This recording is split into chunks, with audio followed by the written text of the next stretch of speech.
चढ़ती कला fast news. नमस्कार, मैं रचना शर्मा चढ़ती कला टाइम टीवी देख रहे सभी दर्शकों का स्वागत करती हूं। आप देख रहे हैं फास्ट न्यूज।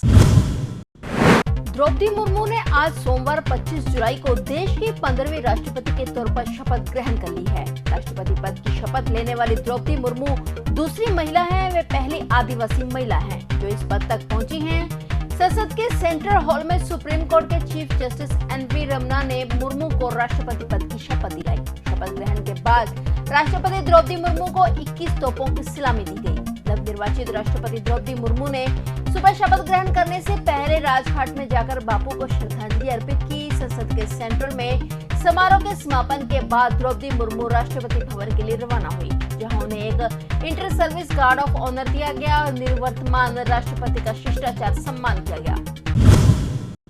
भारत चीन के मध्य चल रही कोर कमांडर बातचीत के बीच भी चीन अपनी हरकतों से बाज नहीं आ रहा है। चीन ने एक बार फिर से भारतीय सेना को भड़काने के प्रयास में लद्दाख के नो फ्लाइंग जोन में उड़ान भरी है। जानकारी के मुताबिक चीन के लड़ाकू विमान अब पूर्वी लद्दाख में सीमा के पास देखे गए हैं। भारतीय सेना के मुताबिक चीन ऐसा पिछले 3-4 हफ्तों से कर रहा है। चीन के J-11 समेत अन्य लड़ाकू विमान वास्तविक नियंत्रण रेखा के करीब उड़ान भर रहे हैं। चीन की हरकतों के बाद एक बार फिर से दोनों देशों के बीच तनाव बढ़ गया है। भारतीय वायुसेना ने भी चीन के लड़ाकू विमान के LAC के नजदीक उड़ान भरने के बाद अपने लड़ाकू विमानों को भी हाई अलर्ट पर रख दिया है, जो कुछ ही मिनटों में भारतीय लड़ाकू विमान अब LAC के नजदीक पहुंच सकते हैं।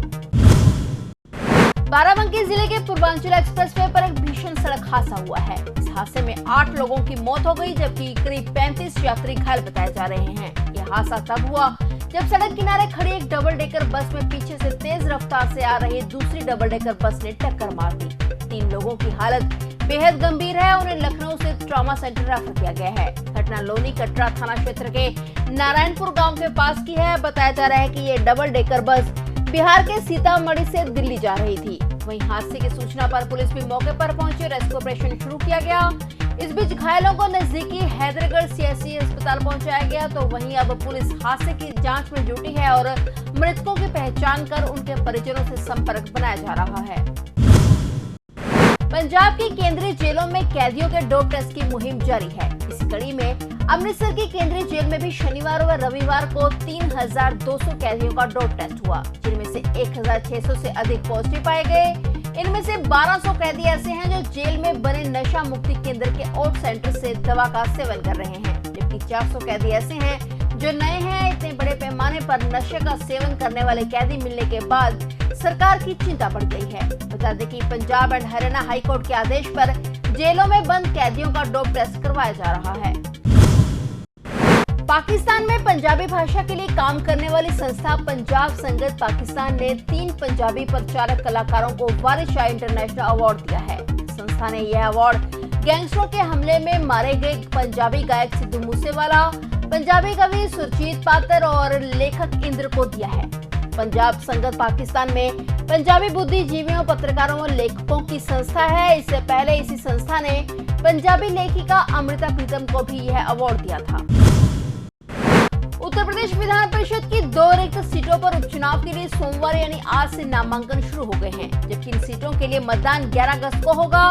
विधान परिषद सदस्य अहमद हसन का निधन पिछली 20 फरवरी को हो गया था। हालांकि उनका कार्यकाल 30 जनवरी 2027 तक था। उनके अलावा ठाकुर जयवीर सिंह ने इसी साल 24 मार्च को इस्तीफा दे दिया था, जिनका कार्यकाल 5 मई 2024 तक था। इसी कारण होने वाली रिक्तियों को भरने के लिए 2 अलग अलग उपचुनाव कराए जाने के लिए कार्यक्रम निर्धारित किया गया है। 1 अगस्त को नामांकन की आखिरी तारीख निर्धारित की गई है। 2 अगस्त को नामांकन पत्रों की जांच होगी। वहीं 11 अगस्त को सुबह 9 बजे से शाम 4 बजे तक मतदान संपन्न होगा और इसी दिन शाम 5 बजे मतगणना शुरू हो जाएगी। उन्होंने कहा कि 16 अगस्त से पूर्व निर्वाचन प्रक्रिया को संपन्न करा लिया जाएगा।